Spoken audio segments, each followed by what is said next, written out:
İlah ruhən bizi də apar Hüseynimin Kərbəlasına indi. Hələ buradan apar bizi. Ruhən gedək.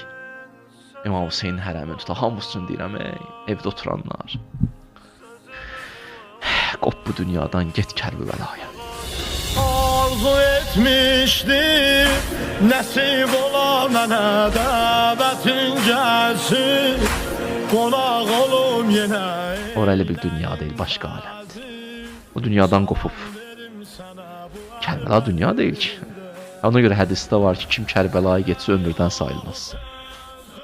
Eşitmişsiniz bu hədisi? Kərbəlaya getdin ömürdən sayılmır. Çünki çıxırsan da bir dünyadan. Başqa bir aləmə keçirsən, mənəvi bir aləmə. Orada seyr edirsən. Mələkutu.